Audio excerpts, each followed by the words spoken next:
And we'll call the first case today, United States of America versus Carlos Cegledi. Mr. Rowe, I understand you'll introduce the advocates. Good morning, Your Honor. Good morning. Your Honor, it's my pleasure to be here on behalf of the Duquesne University School of Law Federal Litigation Clinic and to introduce to the court two third-year law students, Kristen Kravnik and Mary Hancock. We've asked the court to allow us to adjust the batting order a little bit this morning and have Ms. Kravnik go first to address the Rule 609 issue and the first prong of Strickland, and then to have Ms. Hancock handle the second prong of Strickland and the procedural issues such that they are. And we also have propose to have Ms. Hancock handle rebuttal. So with that, I'd like to turn it over to Ms. Kravnik. Ms. Kravnik? Now, Ms. Kravnik, we welcome you to the court. Thank you, Your Honors. And I see the time allotted on the clock here, but has anybody requested rebuttal? I will be requesting to reserve 1 minute of rebuttal for my time, Your That Honors. request will be granted. Thank you, Your And you Honor. may proceed. Good morning, Your Honors, and may it please the Court. My name is Kristen Ravnak, and I, along with my co-counsel, Ms. Hancock, represent the appellant in this matter, Mr. Carlos Cegledi. Your Honors, this case turns on the basis of the stipulation entered into the record pursuant to this Court's order on March 27, 2015. This stipulation establishes that key governmental witness, Antonio Pagan, pled guilty according to Federal Rules of Criminal Procedure 11, and that there is a factual basis for the entering of this guilty plea. The trial court erred by retracting a 609 jury instruction, and subsequently, Carlos Cegledi's attorney, Mr. Bosch, his failure to object and preserve this issue for appellate review was deficient performance under Strickland v. Washington's test for ineffective assistance of counsel. This is because, Your Honors, a guilty plea stands as the equivalent of a conviction for the purposes of impeachment under Rule 609 in these circumstances. Go ahead. What if the defendant decides to withdraw the guilty plea before he's sentenced? Your Honor, entering into a guilty plea is something that is taken very seriously within the federal court system. A guilty plea colloquy takes many hours, and there must be a factual basis before it may be entered into. It is not something that is withdrawn lightly.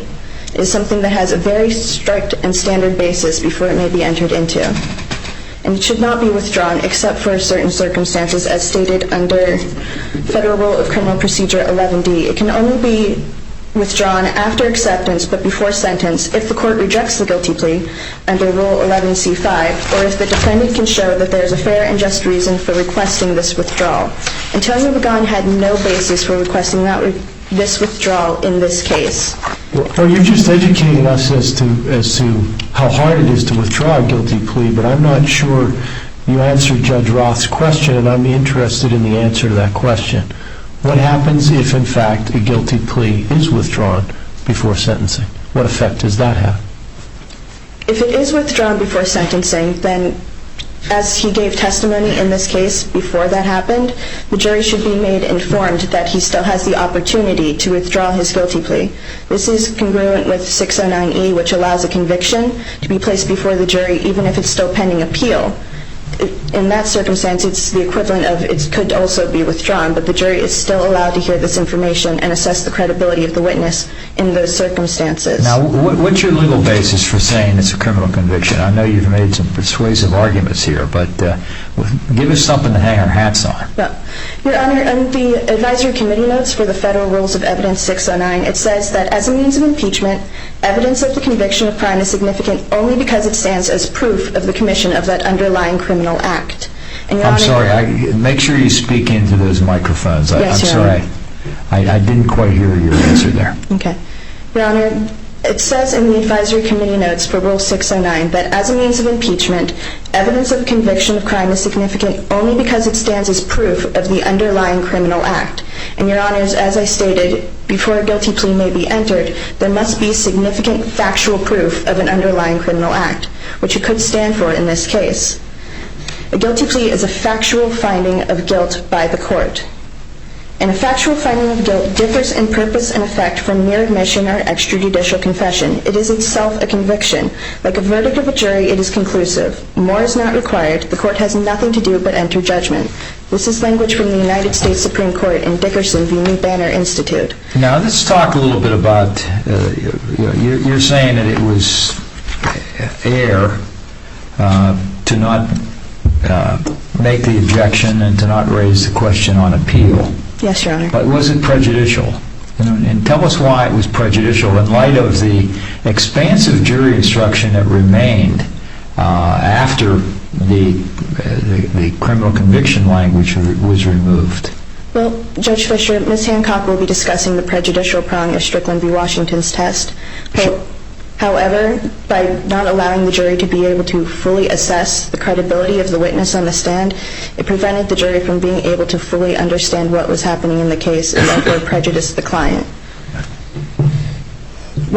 So, as I was stating, under Rule 609, what is required is proof of a factual finding of the underlying criminal act. What is not required, Your Honors, is that actual sentence be entered against the individual in that case. Once again, in Dickerson v. New Banner Institute, it does not matter that the individual has been actually punished. All that is required is that punishment may be enacted upon them for the purposes of impeachment. This is necessary for the policy reasons of 609, which allows the jury to fully assess the credibility of the witness once they are on the stand. Have you looked at Black's Law Dictionary at all? Yes, I have, Your Honor. And is there a version of Black's Law Dictionary which would support your position and likewise support the plain language interpretation of the rule? Yes, there is, Your Honor. Which one is it? The 9th edition, Your Honor. And the same definition of conviction is also stated by this court and accepted by this court in U.S. v. Adams, where there are two different definitions of conviction. One is where a sentence has been entered into, yes, but the other one is where there is a factual finding of guilt, such as a guilty plea or verdict in the case. And that is sufficient enough for the purposes of impeachment under this rule, Your Honor. But in the 68 edition, it says, Black suggests that conviction was commonly used to refer to both a finding of guilt, a guilty jury verdict, not to a guilty plea. Yes, Your Honor. But it should still be acceptable in these circumstances, because the guilty plea, as stated in the advisory committee notes, all that needs to be found is the factual finding of guilt. While it creates a better demarcation, it is not sufficient enough in this case. So, Antonio Pagan was the key governmental witness, and this is a common occurrence. He had skin in the game. That's the point of the instruction. He's a motivated witness, right? Yes, Your Honor. That's the point of the instruction. The jury needs to know that Pagan is motivated to help himself by testifying against Cegledi, right? Yes, Your Honor. This is a common occurrence. And did the jury not know that in this case, even with the modified jury instruction? Based on the way that they were instructed in this case, Your Honor, no. They were not sufficiently able to fully assess the credibility of the witness. Antonio Pagan, and by... Well, they knew he had pleaded guilty. But the way that they and were... they knew he stood to gain from his testimony. Yes, Your Honor, but I see my time is up, but I'm just... No, you go ahead. Yes. While they knew that he was guilty, based on the way that the jury instructions were entered into and the way the jury was instructed, it was almost like he was not constructively impeached in this case. And this allowed the prosecution to decide how and when 609 is applied. And this completely undermines the purpose of 609 and the ability of impeachment to allow the jury to fully assess the credibility. If we allow this to stand, as it did in this case, it will allow the prosecution to determine that since he pled guilty but has not yet been sentenced, we can put him on the stand and we're not allowing the jury to assess his credibility. It's a travesty, Your Honor, and should be looked at in this instance. Mr. Rabnick, were you only going to argue the 609 question? I was also going to argue the ineffective assistance of counsel under Strickland v. Washington's first prong, but I've seen I've run out of time. Well, go ahead, and I want you to take a couple minutes to address that. Okay, well, in Strickland v. Washington's test, it is found that when conduct undermines the proper functioning of the adversarial process, a trial cannot be relied upon as producing a just result. Counsel is found to be ineffective. When their conduct makes errors so serious that counsel was not functioning as counsel, as guaranteed to the defendant under the Sixth Amendment. Your Honor, counsel is held to an objective standard of reasonableness when they act at trial, and Attorney Bosch was objectively aware that he should have objected to the retraction of this jury instruction. He stated at trial that I think it needs to be said that he pleaded guilty after the jury instruction was retracted. However, he did not formally enter an objection on this matter, preventing the issue from being preserved for appellate review and preventing Carlos Cegledi from fully being able to have his case analyzed. He did raise the question in his motion for a new trial, though, did he not? He talked about it, but he did not raise it, Your Honor. He did not specifically raise it? No, he did not, Your Honor. He mentioned it in his motion for judgment of acquittal, as well as in his memo of law supporting that motion, but he did not raise the issue for appeal. I know he didn't raise it on appeal, but he did raise it in the motion for a new trial before the district court. Did he not? Yes, Your Honor. It still does not meet the objective standard of reasonableness. His failure to request a jury charge and prevent it from being brought up onto appeal, even though he could have brought it and he's not required to bring in every strategic issue, I misspoke, Your Honor, I apologize. Every issue except for strategic purposes, there's no strategic reason not to bring up this meritorious argument on appeal. Okay. It should have been brought. All right. Okay, Mr. Ravnak, thank you very much. Thank you, Your Honor. And this time we'll call Ms. Hancock. Maybe the 68 version of Black's Dictionary was written before Brian Gardner got his hands on it. That's possible. It could be a valid reason.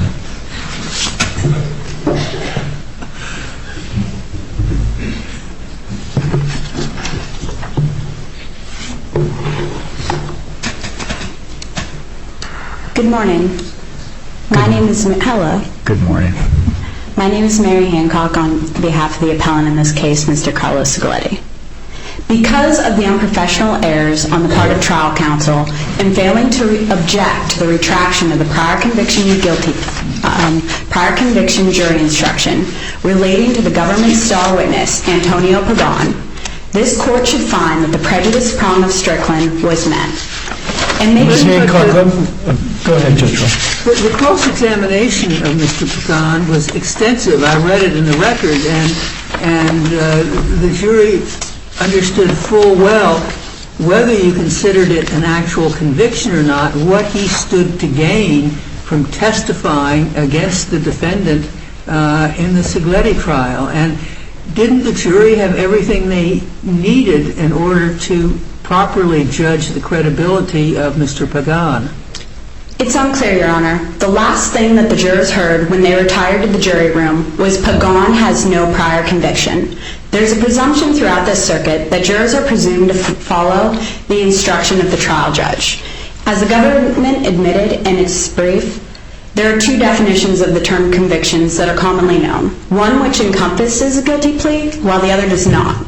There was no way of knowing what definition that the jurors were going to apply. It was Mr. Bosch's job to object if he thought that the jurors may be confused. And it's obvious that he did think that, because he said at trial, I think it needs to at least be said that he pled guilty. But And wasn't that said? Sorry, what was that? Wasn't the jury informed of that fact? Before, but the last thing that they heard before they went into the jury room was Pagan has not pled guilty. And there was some uncertainty. They said Pagan, Judge Rambo instructed them Pagan has not pleaded guilty? She stated, I apologize, she stated Pagan has no prior conviction. Right, And after she had already said that he pleaded guilty. It was removed. There was an initial instruction, then there was a hearing where the objections of the government and Mr. Cegledi and the other counsels talked about it, and then the jurors were called back into the room. And then the last thing that she said at the end of the instruction was Pagan has no prior conviction. And did she also instruct the jury under the standard instruction about motivated witnesses? Originally she did, Your Honor. So why shouldn't we assume that the jury took cognizance of that instruction as well? I believe that the jury was sufficiently confused. I'm not sure that they were able to weed out whether or not Pagan had any sort of pending conviction or not in this specific case. And because of that confusion, Mr. Bosch needed to object, and he understood that he needed to object when he raised the same issue in his post-trial motions, which the district court denied because they stated that he had failed to object. You're arguing a point that's argued frequently in trial courts and appellate courts, and prosecutors trying to get prior convictions into records for purposes of impeachment. Just what does it mean? What benefit is it to be able to tell a jury that Mr. Pagan was convicted? It undermines his credibility, Your Honor. He was the only witness who was able to testify as to... I understand that, but how much does it add to what has already been said about the fact that as a government witness he was motivated to testify because he was facing a sentence, I think, that was anywhere from 10 years to life or 20 years to life. Big gap in there for a young person. So why would the fact that he had a conviction really add anything to the fact that the jury had already been given the motivation instruction? If this court looks to Branch v. Sweeney, it's clear that just a little bit extra can be the deciding factor. This court found that there was ineffective assistance of counsel where the defense failed to call two exculpatory witnesses, even though other exculpatory witnesses had already been called in favor of the defense. In doing so, this court primarily relied on the fact that it was a close case. Pagan's testimony was critical in order to establish Cegledi's state of mind, and as such, the prejudice likely flowing from the retraction of the Rule 609 instruction provides a probability sufficient to undermine the confidence in the outcome. Turning to the procedural issue, under the applicable standard of interpretation, there is a reasonable basis for concluding that Mr. Cegledi's habeas petition included both ineffective assistance of counsel claims. Courts consistently hold that pro se habeas petition should be interpreted liberally. Let me ask you about that, Ms. Hancock, because you're quite right that we have a lot of case law talking about the latitude that we give to pro se litigants. There's also a lot of case law out there about the jurisdictional nature and the strictness of the 1-year AEDPA statute of limitations. How are we to reconcile these apparently competing considerations? Is there any case law that helps us do that? Or perhaps more directly, do you have any case law to support the notion that the strict AEDPA 1-year statute of limitations can be forgiven or bypassed in the case of a pro se litigant?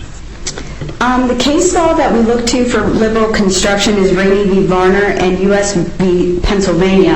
However, if you look to United States v. Thompson, which was also cited in our brief, the court in this case said the purpose of Rule 15 is to provide maximum opportunity for each claim to be decided on its merits rather than on procedural technicalities.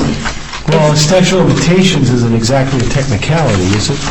No, it's not. It's jurisdictional. You're absolutely right. If we go to the relation back argument, another reason Mr. Cegledi's claim is not procedurally barred is that the claim as raised in Cegledi's reply relates back to the original habeas petition because it involves the same common core of operative facts. Right, so that's an issue that applies equally to pro se or non-pro se litigants. There's an opportunity to argue relation back. Yes, Your Honor. But for relation back, isn't it the case that it must relate back to essentially the same argument or the same core of common facts? And here it does, Your Honor.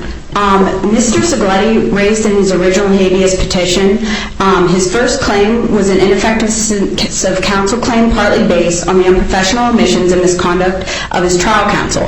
In the second claim, he addressed his substantial rights violation that Mr. Bosch failed to bring up on direct appeal. He cited as a direct result of each of these failures that the prior conviction jury instruction would have not been retracted. Further, on page 375 of his original habeas petition, we would be looking at ground 2. He states, he uses the term convictions plural, and he includes both the Eastern District of Pennsylvania guilty plea and another conviction in doing so. He was defining convictions to include both the Eastern District guilty. Sorry. Primarily, doesn't the pro se petition talk about some mistaken allegations that convictions occurred in Puerto Rico? Yes, I see my time is run. Yeah, Can I that's answer your okay. You question? can answer.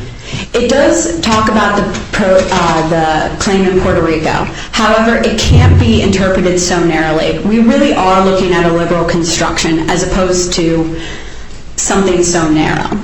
But don't we have to look at the context, though? I mean,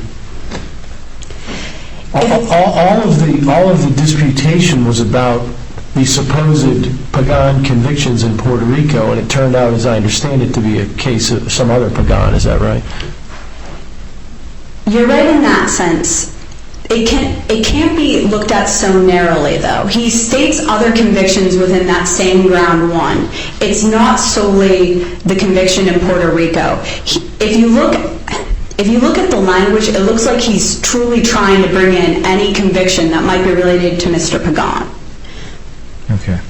Thank you, Your Honors. All right, thank you, Ms. Hancock, and we'll have you back for rebuttal. And at this time, we'll call Mr. Cegledi.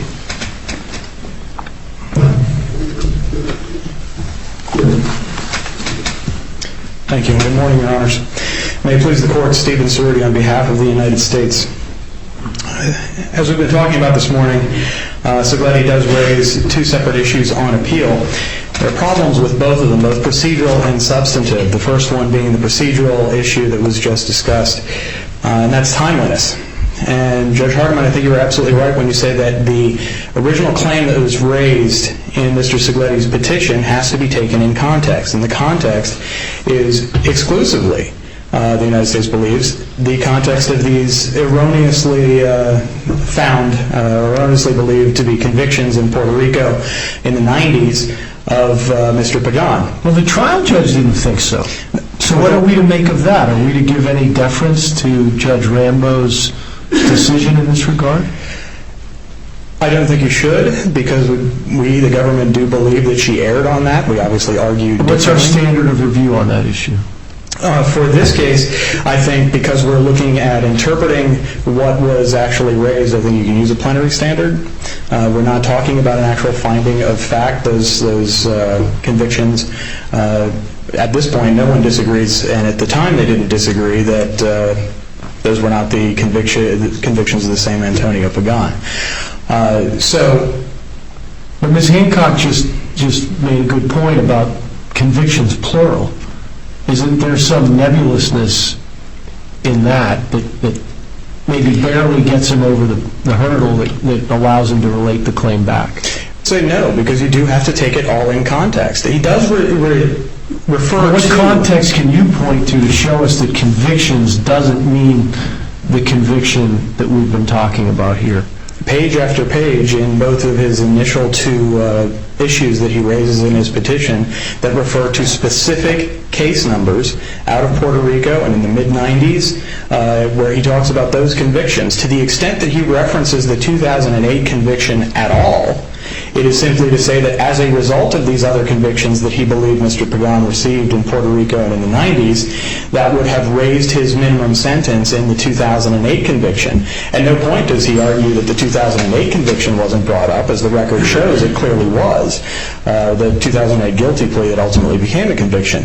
So if he talks for page after page after page about the Puerto Rico and 90s convictions, then when he references convictions later on, it would be reading something into his pleadings that simply isn't there to think that he's referring to the 2008 guilty plea. But isn't the common core of the argument, the question is, what did Mr. Bosch do as Mr. Cegledi's counsel to challenge Pagan's credibility with prior convictions? Yes. Isn't that the common core?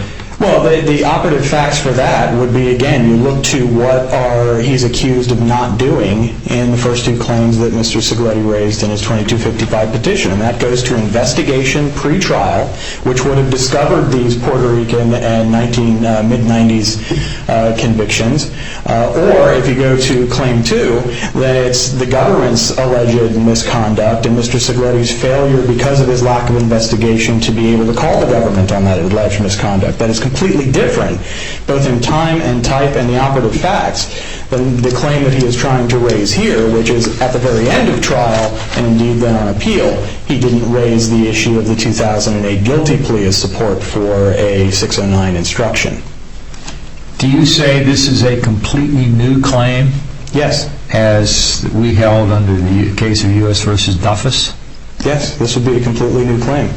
Even though it deals with Pagan's credibility based on prior conviction? It's a completely new claim because it's dealing with what the attorney did or didn't do with regard to an instruction at the end, as opposed to his failure to investigate certain other convictions prior to that. And in fact, if you read the language that Mr. Cegledi uses in his initial petition, it actually doesn't seem to take that much issue with the court's retraction of the instruction to the extent he references it at all, absent the fact that it wouldn't have done it if these prior convictions in Puerto Rico in the mid-90s had been known. Okay. Well, what if we say, no, we think it's timely? What do you say then? Well, I was just about to move on to it. I would address prejudice next, which again, Judge Hardiman, you brought this up. Here we have a situation, and Judge Roth, you actually brought up the fact that at trial, in testimony, there is no doubt that the fact of Mr. Pagan's guilty plea, his plea agreement with the government, the nature of his crime that he pled guilty to in 2008 in the Eastern District, the significant amount of time that he was facing was all brought out. That was brought out immediately by the government on direct examination. It was brought out by Cegledi's counsel on cross-examination after it had already been addressed as well by one of his co-defendants' counsel, Mr. Weitzman. So we're talking page after page after page of discussion about this during the admission of testimony. And then we move on to the jury instructions that were provided at the end. And Judge Hardiman, as you noted, an instruction based on Third Circuit Model Jury Instruction 4.19 was given.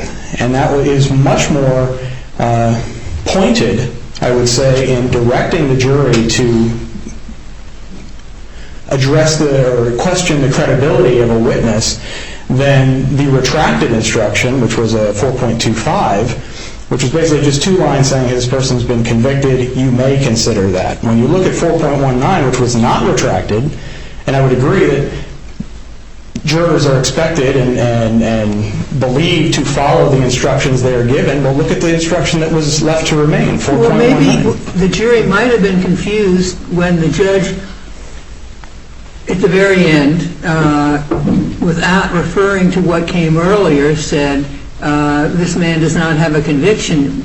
Could the jury have understood that that incorporated all the instruction about interested witnesses? I think because the court limited the discussion to conviction, right after having discussed separately conviction from the plea agreement with the government, the chances of that are minimal. Also, you have the fact that But did the jury hear all this discussion?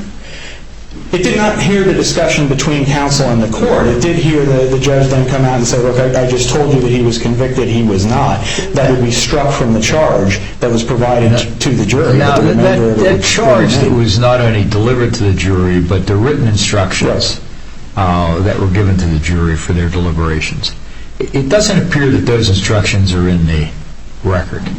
The actual written instructions. Not in the record. I have not seen those either. You what? I have not seen them in the record either. Okay, so there's no, you haven't seen them, they apparently do not appear. Not that I could find in the record, and I did look. Okay, thank you. But you have a very significant differentiation between talking about a plea agreement and talking about the benefit that would inure to Mr. Cegledi or to Mr. Pagan if he testified in favor of the government. That was certainly something that was brought up in closing. That was something that was the focus of attempts to impeach him during his cross-examination. And while I cannot stand here and say, because I don't know the jurors, I didn't talk to them afterwards, and neither did trial counsel, exactly what was going through their minds. So is it possible that maybe there was a little bit of confusion? Sure. Is it likely, given the facts that we have here? Don't believe so. Let's also look at the fact that it wasn't just a matter of what Mr. Pagan testified to. There were also wiretaps that corroborated his testimony, and so that increases the reliability of that testimony. What about the essence of the deficient performance question here? Is a guilty plea a conviction? For these purposes, the government would argue no, as we did in our brief. A guilty plea does not equate to a conviction. The government does take significant issue with opposing counsel's claim that this is a settled question and that Third Circuit precedent and other precedent elsewhere dictates this result. It certainly does not. We would look at some of these same cases to point out that that a guilty plea is considered very differently than a jury verdict. The Vanderbosch case, the Klein case, even the Dickerson case, where when you look at footnote 7, after it has talked about how conviction can have different meanings, in footnote 7 it seeks to differentiate the case that it's dealing with there, where under an Iowa statute the defendant was given a sentence of probation after a guilty plea, differentiates the Lott case, where the Supreme Court said that a nolo plea is the functional equivalent of a guilty plea, but could not serve as a conviction because no sentence or judgment had been entered at that time. So, because that was talking about a nolo plea, I can't make the argument here that it would bind this court. It certainly is persuasive authority that there is going to be a difference, and there should be a difference in the way that a guilty plea without entry of judgment and sentence should be treated differently than a jury verdict of guilt prior to entry of sentence. And I think when you get into the policy reasons then for drawing a bright line rule, the policy reasons support drawing that bright line rule at judgments and sentences, because you can have a guilty plea withdrawn. No, it didn't happen in this case, but if we're talking about a general rule that's going to apply, it's going to apply in cases in the future where someone may be trying to withdraw their guilty plea. Is it important in this case that we clearly elucidate what the significance of the one word conviction means?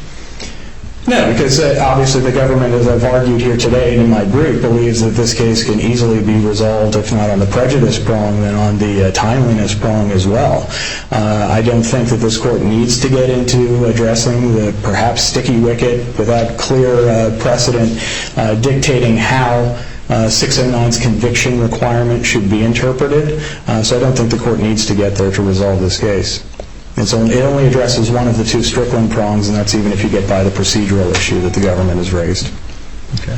So, anything else, Mr. Cegledi? I have nothing else. If the court is through with questioning, thank you very much. Well, we thank you very much, and we'll call Ms. Hancock back for rebuttal.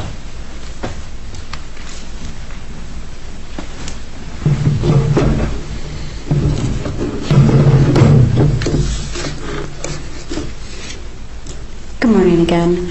Just a couple points on rebuttal. First, we contacted Judge Rambo's chambers, and they do not have the jury instructions that were sent back with the jurors. Second, if you look on page 375 of the joint appendix, we're looking at Mr. Cegledi's original habeas petition. It states, on information and belief, Cegledi states that the government knowingly permitted material false jury testimony to remain uncorrected about Antonio Pagan's having the only one prior guilty plea and conviction in the Eastern District of Pennsylvania, when he apparently previously had already been convicted, and he goes on. Throughout this petition, he uses convictions plural, and he also cites his Eastern District of Pennsylvania guilty plea and conviction on the specific page. It's clear that he is using the term conviction to mean guilty plea, and that the plural should include the Eastern District guilty plea. Finally, if you look to the operative language that Dickerson was looking at, that's the same operative language in the statute. They looked at the language and they found that a guilty plea does, in fact, include is a conviction for the purposes of that statute. And the purpose of the statute there was to assess credibility, as it is here. Thank you, Your Honors. All right, well, we thank you very much.